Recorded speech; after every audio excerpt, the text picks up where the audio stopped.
Going through these books really brings back a lot of memories, not just of the films that they're about, but the time in my life when I collected them.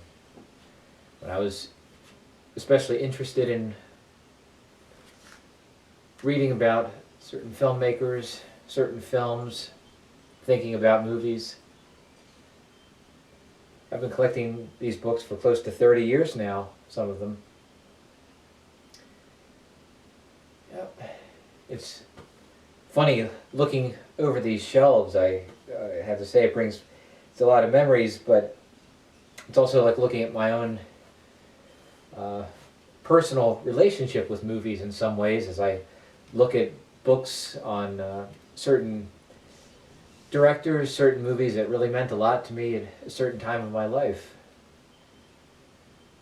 But like any interest, I imagine it grows with you, it evolves with you as you get older, and sometimes what you found interesting at a particular point in your life doesn't really hold your interest as much after a certain point. But this is a film about movies. Not just movies, but our memories of them, our relationship with them, and all the ways that this interest in movies manifests itself in our lives and in what we collect and what we amass and acquire over the years that reflects that interest. There's a certain irony. I'm filming this on Oscar night, but I'm not watching the broadcast. I'm making this movie instead about movies. As I'm in this process of downsizing this collection. Right now I'm working on the library of books on film, and filmmakers, and film theory, film criticism. You just get to a point where you realize I just can't hold on to all of it. So you have to make decisions. What stays, what goes. But it's funny, the memories that come with looking at these. Sometimes certain books I haven't read in well over a decade. I remember buying this one in a used bookstore in Greenwich Village, probably about 16 or 17 years ago. Well, and this one I remember first seeing in the lobby, the little library in the lobby of the Orpheum Cinema, well over 20 years ago at this point. Another piece of memorabilia from the Orpheum that I'm wearing tonight.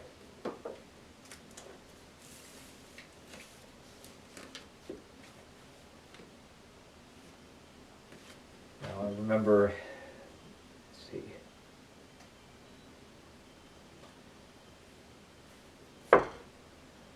some of my favorite directors represented here. Got John Ford, Fritz Lang, Ingmar Bergman, Fellini, Erich von Stroheim, Alfred Hitchcock, of course. But you get to a point where you've read enough on a subject that you can start to let go of the books that you turned to as you were first exploring it.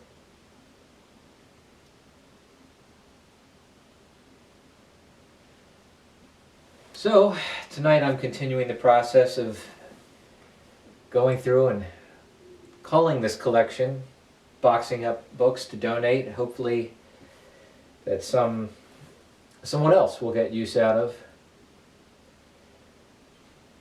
It can be hard to part with things because of the memories attached. It's not a strictly sentimental attachment, but it's the memories of what the movies, in this case, have meant to me over the years. But like I say, your relationship with things changes as time goes on, and part of evolving with that, growing with that, is knowing what to let go of. So tonight I am continuing that process, and right now documenting that process, because even once these books are gone, I want to be able to revisit this little documentary project, and hopefully that will bring back some of the memories.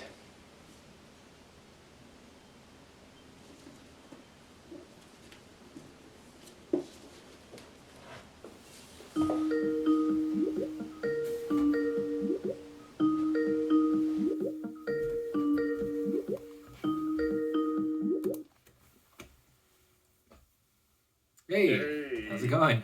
What's up, dude? I'm much glad you were free to talk tonight for Yeah, this. yeah, no, I've been looking for him. Sorry we missed chatting on Thursday like normal, but Oh, no problem. I've just been kind of boxing up these books and starting starting on this project, and just the process is bringing up a lot of memories. I'm just going through. I take yeah, a lot of years of memories that I'm boxing up. you remember? I mean, I went through that years ago when I was downsizing my own collection, and that took years. And I'm sure some people would look at my collection and be like, "You have hundreds of DVDs and thousands of books and thousands of records. Like, how did you downsize?" Well, that's the thing is when you start going through the process, you find it's weird because on the one hand you find things that you completely forgot about, and it sparks some little piece of your uh, imagination, and you think, I'd like to see, I'd like to explore that again, like to read about that film or that whatever it is. But yeah, and then at the same time, I'm struck by how much I am going through that I don't even remember acquiring. Books on. I must have been given some of these as gifts, or they seemed interesting to me at the time. But I look at it and it's just, like I said, it's just you accumulate so much over the years, and it's kind of an interesting way of tracking your own, um, your own interests. I guess the different paths that your interests take over the years. But yeah, I mean, like I said, it seems kind of appropriate. Doing this on Oscar night, instead of watching that, I'm just kind of boxing up a lot of movie memories and stuff that I've collected. And but it's time, it's time. Um, You ever pick up a movie off, from your collection and realizing it's in shrink wrap, but not realizing that you hadn't watched that copy? right. Because there's movies that are on here. Like I have this copy of Shane, and it's in the shrink. Yet I would have sworn that I've seen this recently. Like it's that vivid in my mind, and it might just be that. I mean, that was that and Vertigo I saw back to back on VHS, and that's what originally got me interested in movies when I was like 10 or 11 years old. But yeah, I would have sworn that I've watched that on DVD recently, but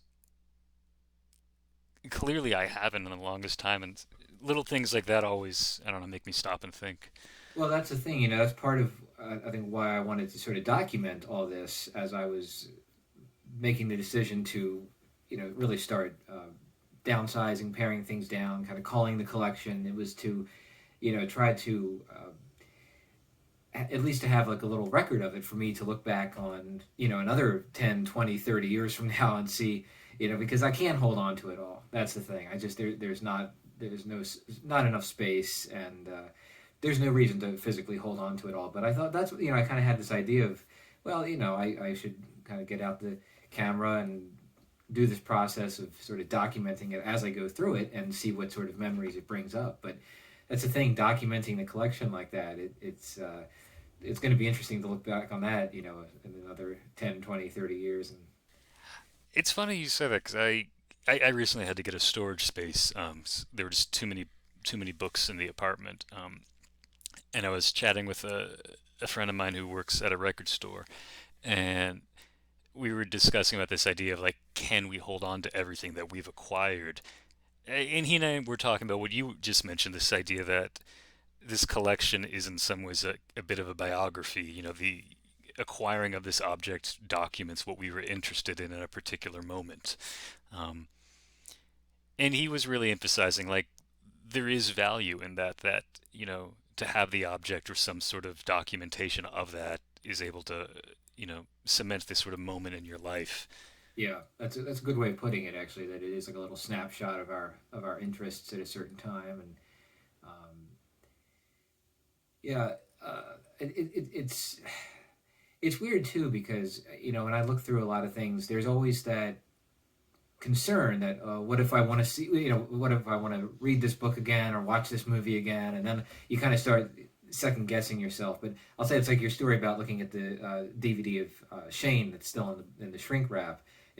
For me, it's like if I haven't watched this in so many years or read this book in so many years, it's time to let it go. Yeah. Yeah, I hear you. I mentioned to you earlier, my old DVD collection grew so big at one point that I got rid of my bed to have room for shelves, which thankfully that period of my life didn't last for too long. I realized that that wasn't a healthy way of living, but yeah, I do know what you mean, and of all the movies I've gotten rid of, you know, there's some that I wish I held on to. Um, in making that decision about what I actually value and want to rewatch and want to carry with me was a long, emotional, and I think rewarding process. Just asking myself, what does this, not only the movie, but this item mean to me? Yeah, it is. It's interesting you say it's an emotional process because it really is in a lot of ways, and it's not just about the the difficulty of deciding to keep something or not, in a physical sense, but I think also just kind of recognizing things that maybe once held a lot of meaning for us uh, and maybe don't anymore. That it's something you once really enjoyed or that really resonated, connected with you for some reason, and then you start to realize after a certain point that maybe it doesn't so much anymore. I kind of think about for me when I watch, and I don't watch it as frequently as I used to, but when I've seen Citizen Kane, the last couple of times that I saw it, I had sort of that same reaction where the movie hasn't changed. I have, and it was such an instrumental movie for me in really delving into exploring movies, but also making my own, wanting to make my own films. And it's never going to have that same impact for me that I did when I was 11 years old or whenever I first saw it. And I really become aware of that when I've rewatched it over the years, especially like I said, like the last two times I've seen it, and I find that basically my relationship with the movie has changed. What it has meant to me has changed, and but as I'm sure you find with a lot of the things that you've collected and enjoyed over the years, that it doesn't take away from what it once provided. It's not. It doesn't take away from what something meant to you in the past. But yeah, I guess it's not realistic to expect it to continue to carry that same meaning with you as you go through your entire life. But it also might change again. That's true. It might deepen at a certain point. I The example that jokingly comes to mind is I still have a DVD of Cliffhanger with Stallone, which I absolutely adore.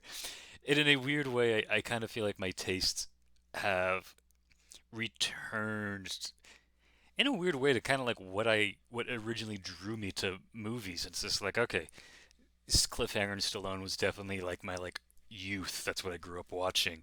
And then Shane is, what I was 11, so it's like have my taste returned to my 11-year-old self. I think that's actually what I'm kind of going through right now. It's something very similar where as I was going through, trying to explore all these different pathways of cinema, all these different types of films, and trying to see things that I'd only read about in books that used to be very difficult to see, but have become more accessible in recent years. I feel like I kind of branched off down all these different directions trying to see everything, but at the end of the day, I come back to those ones that meant the most to me, probably from the time I was, yeah, basically when I was a kid. I mean, that's really a lot of it, I think, comes back to that. Um, yeah, it's funny how that works. Thinking about what these things mean to us and how we document that meaning reminds me of a filmmaker I know we've talked about before, Robbins Barstow, um, who is so ahead of his time. My favorite movie of his, or one of them, I should say, is The Heroic Mold of Douglas Fairbanks, which I think he would have made in the late 80s or early 90s. I should remember the date off the top of my head. I will Google that later. But have you seen this one, Matt? No, I haven't. Okay, so basically,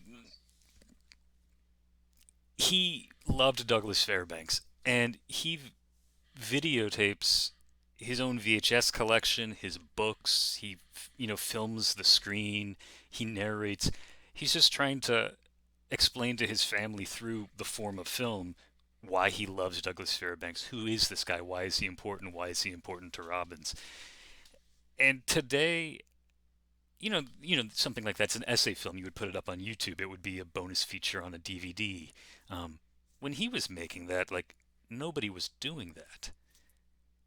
Like the idea of like making these, because it's not like a documentary about a movie. It's sort of documenting this really personal relationship that he has with film history. And I found it a really moving film, and I think it shows why he was such a revolutionary filmmaker in his own sort of quiet way, and Connecticut making these home movie documentary hybrids. Right. You met him once, didn't you? Did you say you met him once? Yeah, I met him at the Orphan Film Symposium in 2006, maybe 2007, something around then. Um, they had the DVD was being celebrated that had his Tarzan and the Rocky Gorge, that home movie he did in the 30s, um, which is also just an extraordinary movie. Him, and his family doing their version of a Tarzan movie. Like it's fabulous. But yeah, I just went up to him and just said hi. Love your movies, and we wound up going out for apple pie at a diner one night, and uh, just a really personable guy. He's such an interesting, you know, uh, such an interesting figure because I I was thinking about this. His films. I don't know how widely seen they would be if he hadn't started uploading them to the web. I mean, I don't know what would have how widely known they would have been without that. I found him through a colleague of mine who was a family friend, and one day she was just like, "Oh my God, you would love my neighbor Robbins Barstow." Um, and then she did mention, I think she mentioned that some of them were on archive.org, but I think she also put me in touch with him, and I started writing him. And I think shortly after I met, she told me about him. I found he was going to be at the Orphan Film Symposium, and then I wound up buying a lot of DVDs direct off him. But you're right that if the without the Internet Archive, most of these things wouldn't be seen by people. It's such a good example of kind of an early example of somebody just using truly personal filmmaking to document what mattered to him. In fact, when you were at the when you met him, had the his Disneyland film, had that been named to the National Film Registry yet? Do you remember? I'm pretty sure it had. Okay. But yeah, I love the fact he makes a Tarzan movie. He makes this wonderful, inventive travel log about going to Disneyland with his family. He makes movies about how important it is to whale conservation. He makes a Douglas Fairbanks movie. He made so many different types of movies. Like he really expanded the notion of what the home movie could be. And he wasn't doing it for like he was doing it just for himself. It's interesting to be talking about Robbins's movies on Oscar night when he didn't win any Oscars. The Academy is, you know, sort of creating their own version of what is the important film, what are the big movies of this year, and you know, decades later, these little tiny movies that were not on the Oscar radar are, now have the attention of the Library of Congress. Right. I And think it's really important to remember. yeah. I mean, I think the Disneyland film, was it Disneyland Dream? It was called, I Yeah, think. Yeah, Disneyland Dream. That's just such a great example of, it's really inventive home movie travelogue, and just having it recognized for its cultural significance. But let me ask you this: do you think when he made that film, and was that 55, 56 that was made? I think. around that. Yeah. Do you think that he could have ever imagined that it would eventually be, named to the national, something like the National Film Registry? I mean, to take on that level of significance. I don't think he would have at all. Because no one was paying attention to home movies at that time. I mean, it's only been within recent years that sort of people have, I think acknowledged that this is vital film history and needs to be not only preserved but shown to people. We were talking about it the other day. Private Century. That movie where it's an entire history of home movies for a century, and then it kind of documents from like post World War One, pre World War Two, then through the war, and then as the families had to emigrate, in this case to Canada, and you just realize that these little snippets of people's lives actually tell a much larger, more important story. Yeah, I think it's that kind of personal filmmaking that I find resonates with me more now than ever, and it's not necessarily even in it like documentaries, home movies, but just films by people who needed to make them. That they're not made with any kind of commercial considerations, necessarily, but they're ultimately made by people who just need to make them, who have something they want to express. And it's really interesting, like you said, how this is it's almost like an alternate current that's come up, uh, in contrast with the established film industry. And like you were saying about something like the Oscars, that they're kind of telling one story, they're writing one story of what's deemed important, but there's really this whole other current that in a lot of ways is much more deeply connected, I think, to uh, you know it, I guess it's a lot more connected to just the experiences of everyday people, really. Yeah, because the camera doesn't exist just to make money. It doesn't exist just for these commercial purposes. It's once it gets in our hands, it can becomes our eyes. It becomes a part of our world, and there's value to cinema beyond just the ticket sale. Not to disparage commercial movie making at all, but it's not the only kind, and you know I do think that's something that the Academy has not caught up with. I mean, even the Student Academy Award, you have to win an Academy qualifying festival. There's only a few of those. It costs a ton of money to, submit to them. How is that the best student film? It's got to jump through a lot of hoops. And again, those movies that are able to do that, hats off to those people. Those students making these movies and going through these steps, it's a lot of work, and they deserve that recognition. But not all students can do that. Yeah, it's like to kind of get thinking back to Robbins Barstow, and how he really was. I think he really harnessed the power of putting his films online, and getting them out there in a way that getting them out to the people who cared about it. And I think, isn't that really what it comes down to? It's getting it out to the people who care about it.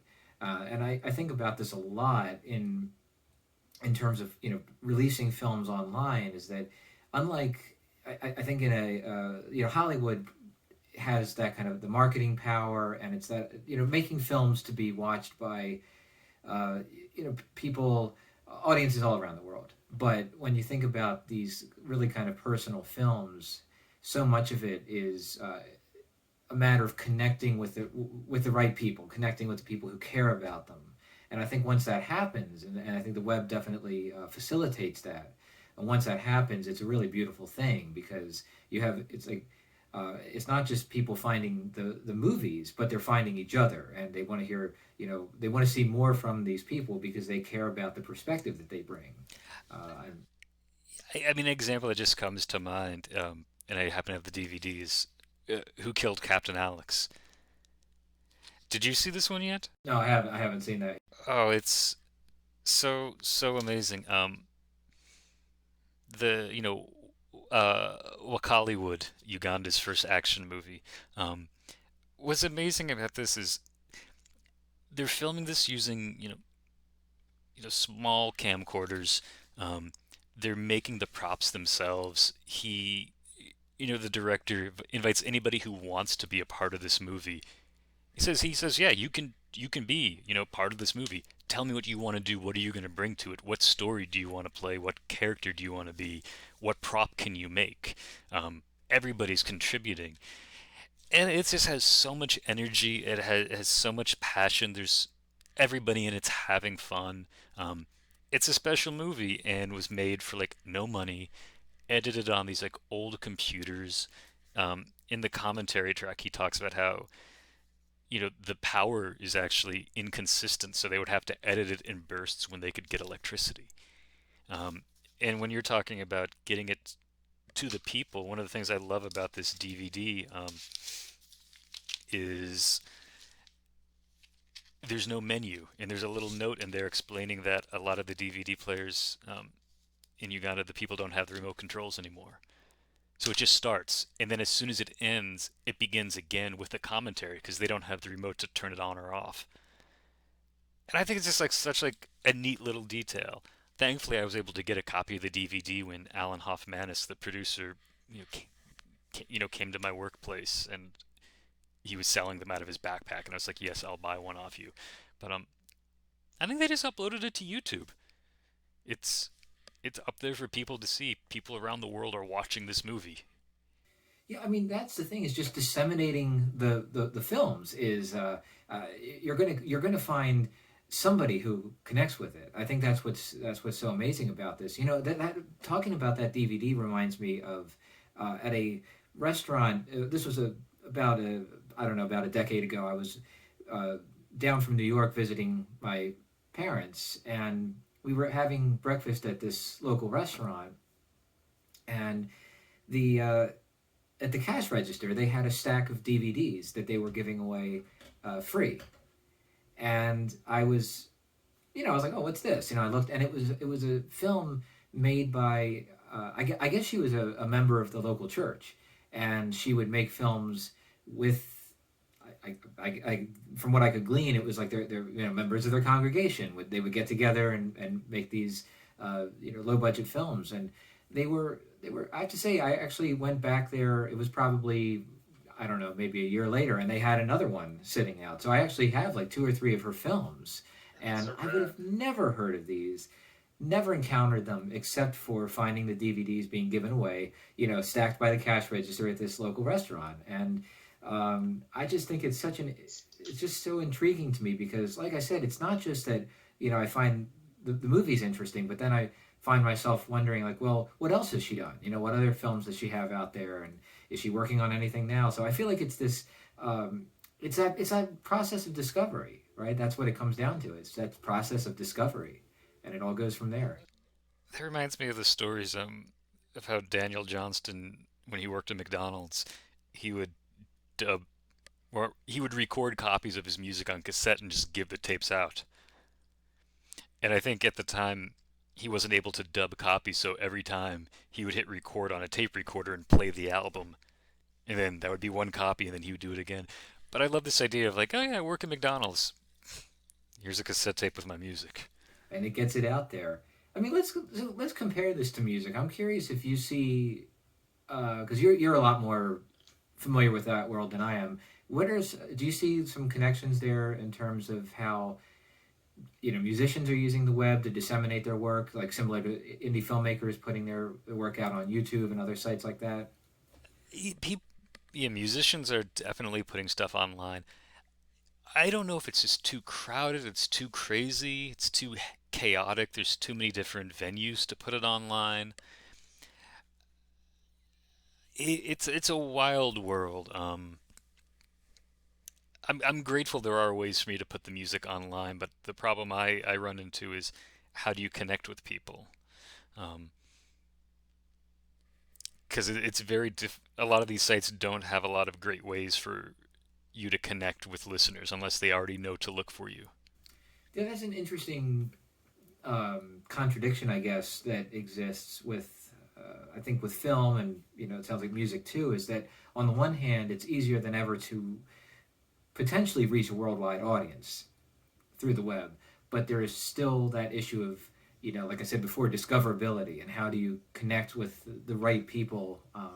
I think it does happen. I think people do, like-minded people do have ways of you're just kind of led from one thing to another that as you're exploring what's out there. And I do feel like a lot of times like-minded people do come together and find each other, but it is difficult because you can't really force that either as the filmmaker or musician or what have you. You can't really force people to find it. That it still kind of has to happen organically.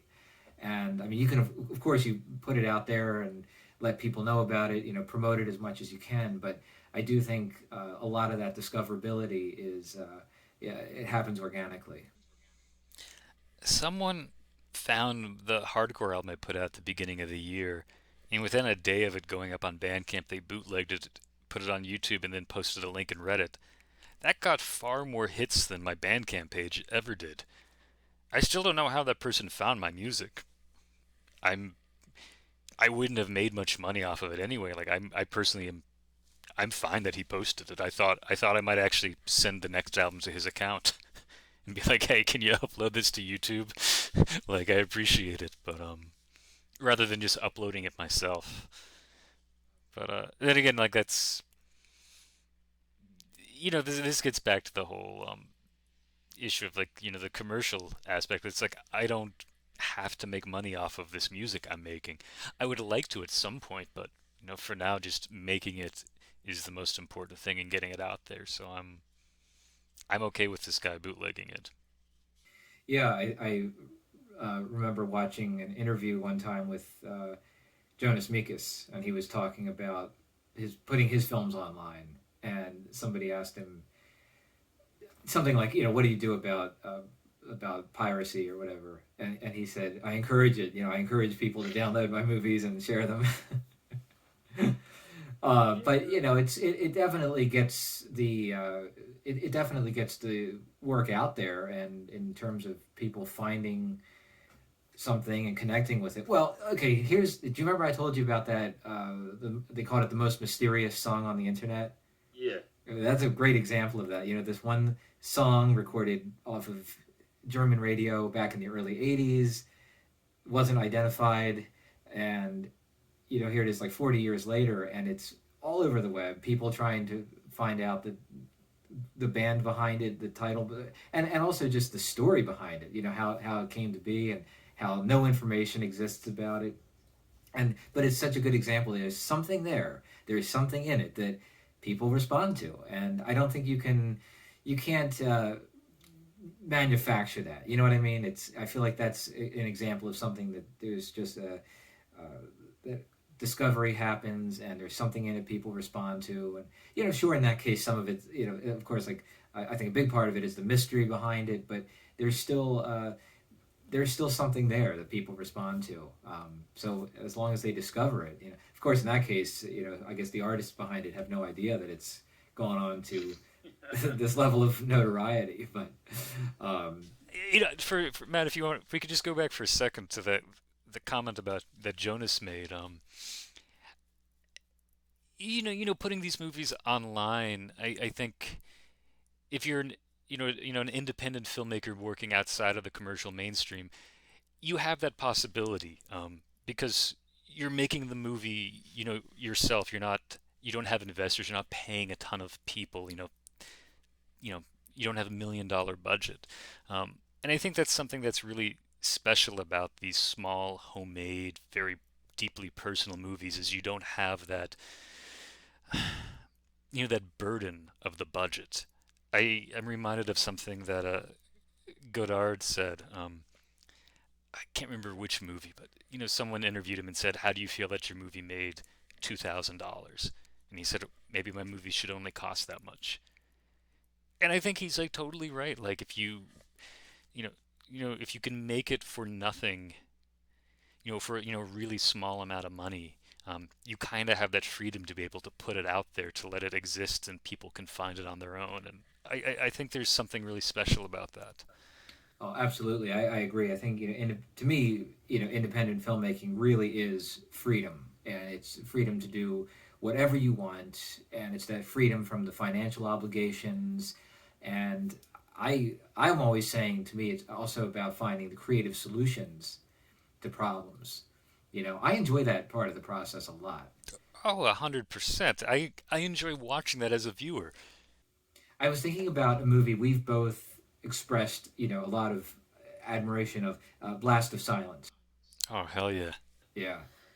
And boy, there's a great example of a movie that you talk about something that when it was made, nobody involved probably thought that this was going to have much of a life, Uh, I guess, right? I mean, it seems to me like it was it was an entirely independent production, right? And, you think about the way that film has lived on and, the influence of it. I mean, I think it was actually shot in 59, so that's right. I mean, more or less like concurrent with the beginnings of the French New Wave, and yet stylistically it has so much in common. It was like happening. It was almost like he was arriving at that independently on his own. Working in New York. I'm reminded now of, to go back to Who Killed Captain Alex, seeing how they create special effects when they have zero budget. They're using stuff that you would get, with your basic iMovie, what comes for free, um, little things on your cell phone, to add, images. And you see them like people in like helicopters, and it's obviously, someone superimposed into it, but it's not using a green screen. It's using this really primitive,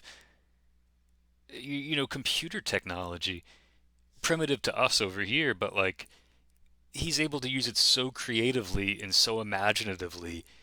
And you just watch this like, man, you figured out how to take this cheap little trick and like make a fucking like helicopter or an F-16 or something. I don't know my airplanes, but I don't know, to me there's just so much joy in seeing him figuring out how to do that. And you're just like, wait, I can do this on my phone, but I can't think of anything interesting to do with it. He managed to make a whole movie. That's the thing. The tools can only get you so far, and I think that's where there's a lot of, frustration when. I think that's where there's a lot of frustration, with people trying to make a movie for the first time, and they think, they've seen what other people can do, and, it's easy to make that mistake in thinking it's going to be easy, but then you realize it's really about, somebody with it's not even the technical know-how, it's the imagination to think of it in the first place. And sometimes you will see a film that is so, uh, deceptively simple, and you realize, no one thought of this before. And I've been kind of delving into watching some of, Andy Warhol's films recently, and looking at some of these utterly simple setups that he would do. Films like, Sleep or Empire. The kind of, extended takes, on a single image, and yet he makes them totally compelling. Because he really has something.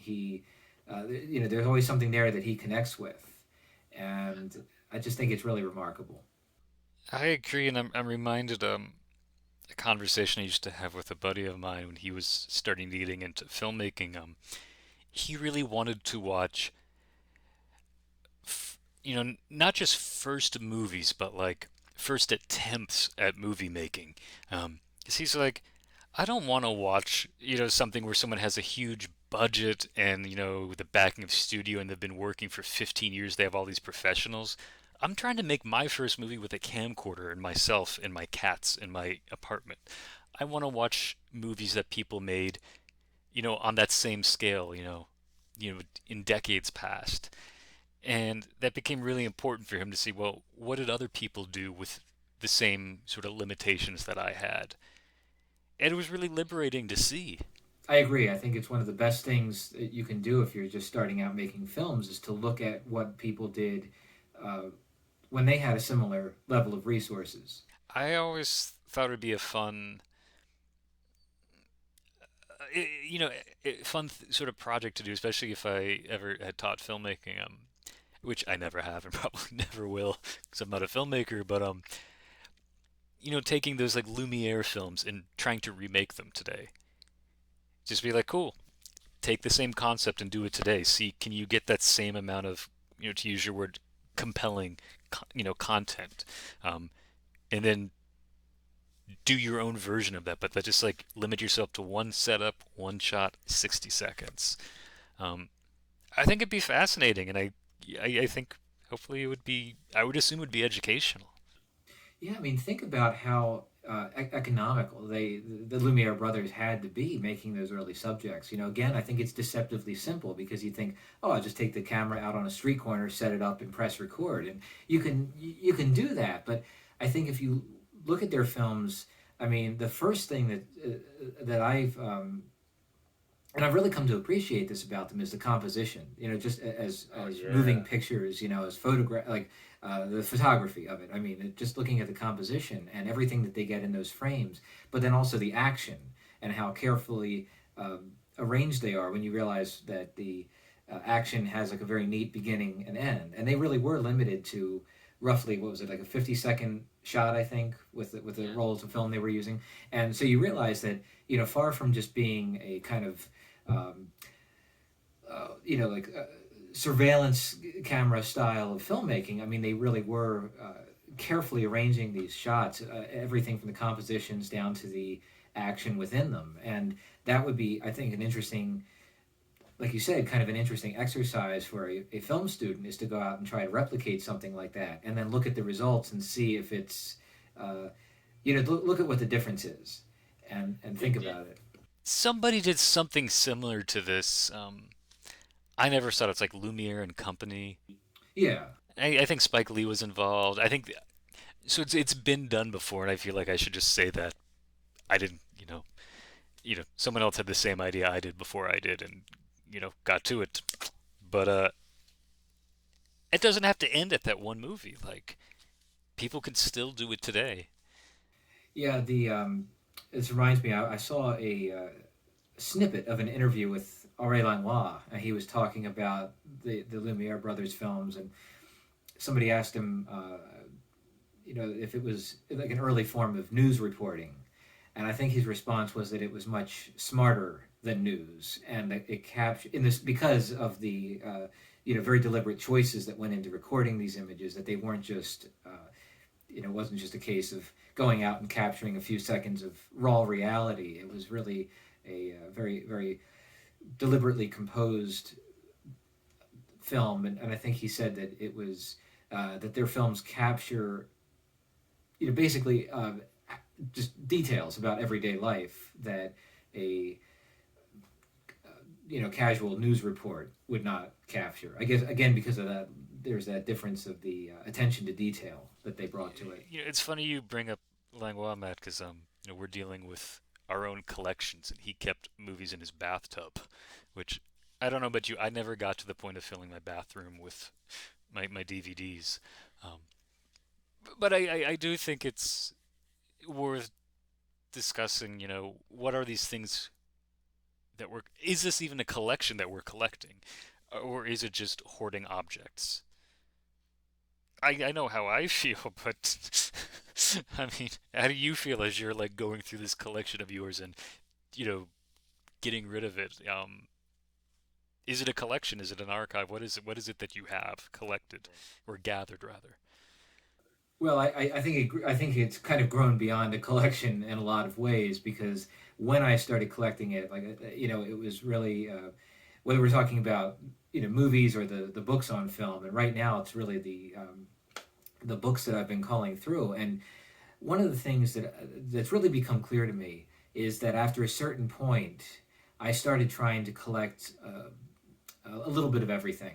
In terms of books that touch on all these different facets of film, different different eras, different filmmakers, and I think it gets back to this interest that I've always had in film history, and you know, sort of wanting to bring together a lot of materials to help. To help to support that, and I've always I've said for a long time, that I had collected a lot of films and books and and other film related you know objects, kind of with an eye towards teaching about it at some point. And I think now that I'm not doing that, it has kind of been it's definitely caused me to go back and kind of question why do I have this? Am I really getting any enjoyment out of it? Is it necessarily something I'm going to have any interest in reading about again, or watching again, or even watching or reading for the first time? And like I said, there's so much in there that I haven't in these collections that I haven't even looked at yet, really. I knew like the subject would be of interest possibly at some point, so I wanted to have it there as a kind of uh, just in case, sort of thing. But like that's why I say I think it's really kind of grown beyond a collection, because to me a collection is really something that's curated, curated around our interests or just whatever entertains us, whatever amuses us. It could be a movie we want to go back and look at again and again. And that's one of the things I've really become aware of as I've been, making these decisions about what to keep and what to let go, is that the things I want to keep, I will come back to again and again and again. And sometimes it can be really kind of offbeat things, but I think I mentioned this movie to you, Gangster Story, this Walter Matthau movie. Yeah. Yeah, and I watched it shortly after I made this movie, The Payoff. I think, or maybe as I was editing it, because it's kind of it's got that same kind of crime. It's a low budget crime drama. So I watched it then, and I've watched it twice more since then. So that's just in like what the last 4 months. I've watched this movie three times, and it's not a film that I would have really given much thought to before. But I what can I say? I enjoy it. I find it really interesting. It's just another example of low budget filmmaking, and I keep coming back to it. But then I've got other films on my shelf that are much more high profile, but I'm not. I probably haven't watched them in 15 years or even more in some cases. So those are the kinds of things that it's very personal, kind of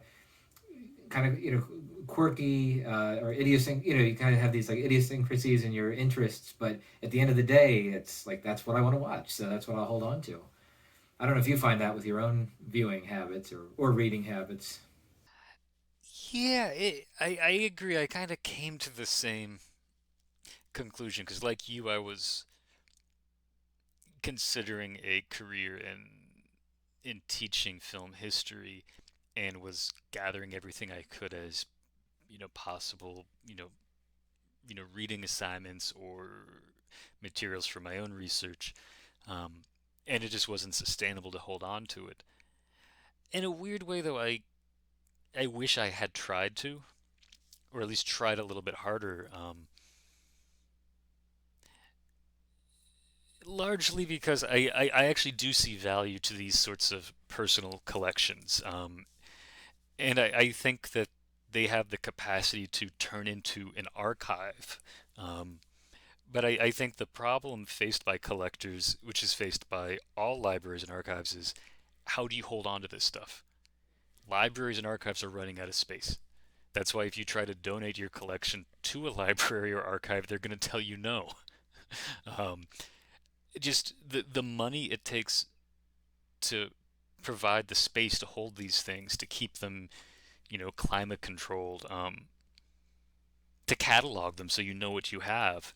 Um, it takes so much work, and that's just for yourself. If you want to make it publicly accessible, how do you have a space that the public can use? How do you have a publicly accessible collection, for somebody to search? And then if you want to think about these objects as being accessible to the public, I work in a library now. Books get eaten by dogs or run over by cars, and we have to replace them. But after they've been run over, you can still read them. A DVD gets a couple scratches and it's gone. You would need to have multiple copies of all these films. You would have to make accession copies. Um, but you know what? I think what's going to happen is decades, not even decades, years from now, um, these things are going to be harder and harder to see. Movies are going to drop in and out of, streaming. Um, and people that have held on to these collections, it'll be valuable. And if an institution can find the money and the space, someone's private collection is all of a sudden going to have a lot of value. But I think it takes a lot of investment of time and money to hold on to these things, and it's really hard. And to get back to something you were saying earlier, it's also interesting how a collection is a curated collection is a reflection of the person collecting it, and that it really can provide almost a way of getting to know someone. And I think this is something I find really interesting, is how much of my interests, things that I'm interested in, got passed down to me by, like my grandfather, for example. Movies that he, showed me when I was a kid that have really stuck with me. Have become favorites of mine. And I think, would I have necessarily discovered that if somebody hadn't introduced me to it? And I think that's one of the other advantages of having, just the objects in the house, like whether it's a book, a book library, or films, or a music collection, whatever, record collection, whatever it might be. It's that it allows, again, I'm coming back to this idea of discoverability. It's a way of, somebody, a younger person in the house picking up this book and saying, "Oh, what's this?" Or picking up a record, and "Oh, I hadn't heard this before." I mean, that's how really I basically discovered jazz music. It was a record set that my dad had gotten when he was a kid. He didn't really have any particular interest in it. It was given to him as a gift, but he held on to it, and it was in a bin of records in my parents' basement. And I was, I don't know how old, maybe, I don't know, let's say 12 years old, and I was going through this record collection, and pulled it out, and listened to this collection of different jazz recordings, and that sparked this you know long time interest in love of jazz music. So you just never know where things like that can come from. Silent film. I mean, my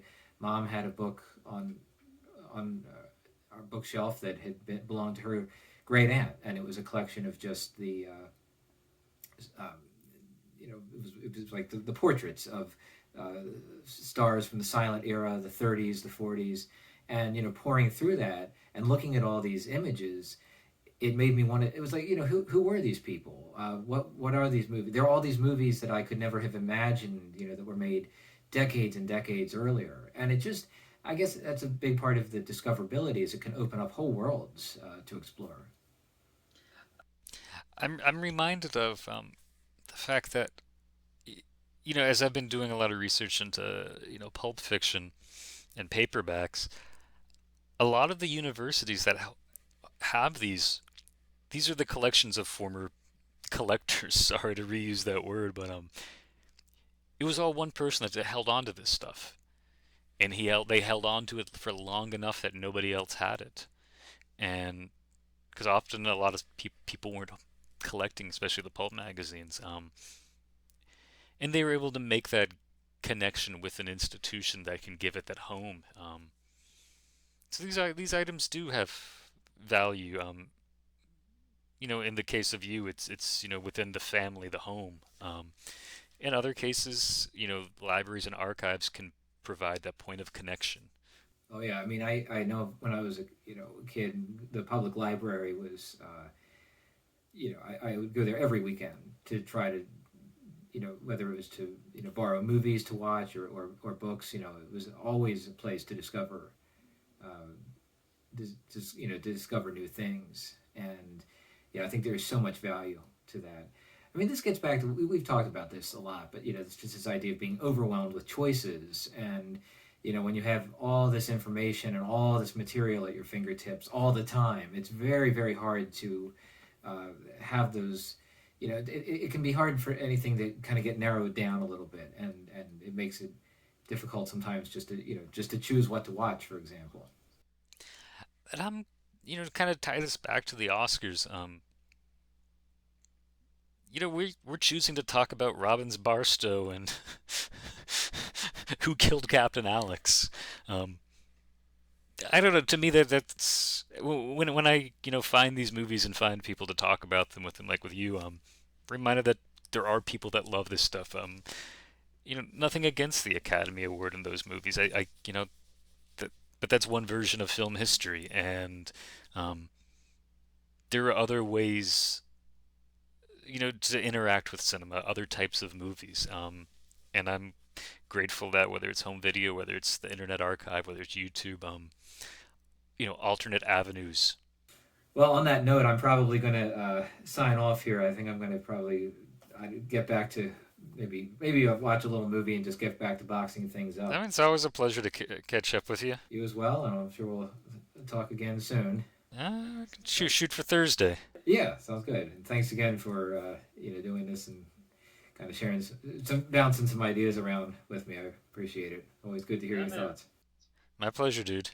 All right, Alrighty. you have a good night. Take it easy, man.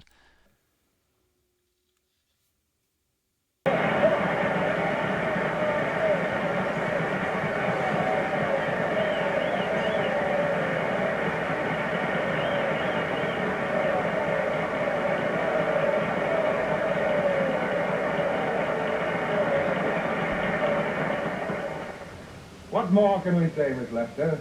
This says it all for us.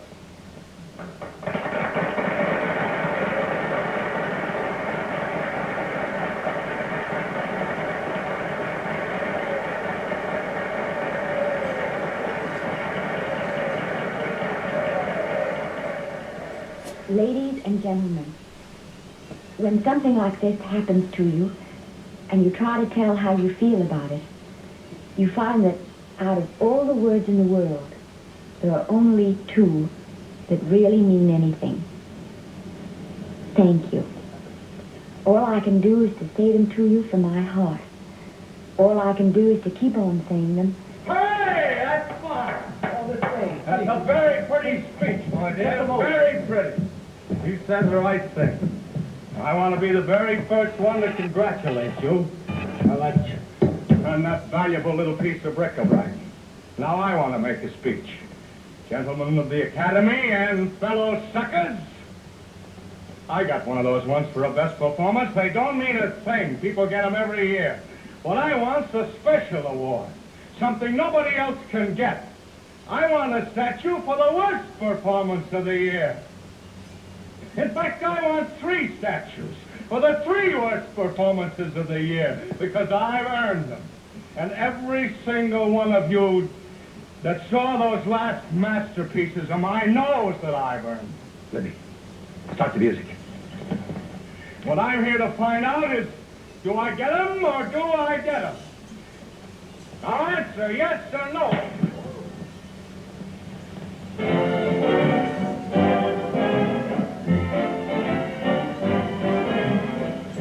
Darling, let's go and sit down.